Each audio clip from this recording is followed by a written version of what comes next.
আপনি কি কখনো শুনেছেন এমন এক দেবতার কথা যিনি বাস করেন শ্মশানে, যিনি রক্ষা করেন আবার শাস্তিও দেন? উত্তরবঙ্গের গ্রামাঞ্চলে আজও যার নাম শুনলেই গা শিউরে ওঠে, তিনি হলেন মাসান দেব। মাসান দেব মূলত উত্তরবঙ্গ, অসম এবং নেপালের কিছু অঞ্চলে পূজিত এক রহস্যময় লোকদেবতা। মাসান শব্দটির অর্থই হল শ্মশান। অনেকে মনে করেন তিনি শ্মশানের আত্মাদের অধিপতি, আবার কেউ বলেন তিনি এক ভয়ঙ্কর প্রেতাত্মা যাকে দেবতা হিসেবে মান্য করা হয়েছে। লোককথা অনুযায়ী মাসান দেব জন্ম নিয়েছিলেন এক অভিশপ্ত আত্মা হিসেবে। কেউ বলেন তিনি ছিলেন এক অকালমৃত শিশুর আত্মা, আবার কেউ বলেন তিনি শিবের এক ভয়ঙ্কর রূপ। সময়ের সাথে সাথে মানুষ তার শক্তিকে ভয় পেতে শুরু করে, আর সেই ভয় থেকেই জন্ম নেয় পূজা। মাসান দেবকে সাধারণত কল্পনা করা হয় এক কালো, বিকৃত, ভয়ঙ্কর রূপে।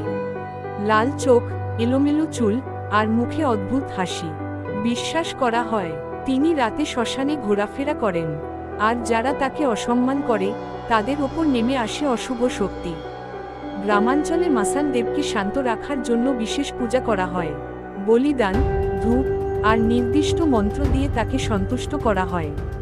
মানুষ বিশ্বাস করে যদি মাসান দেব খুশি হন তাহলে তিনি রোগ, অশুভ শক্তি ও দুষ্ট আত্মা থেকে রক্ষা করেন।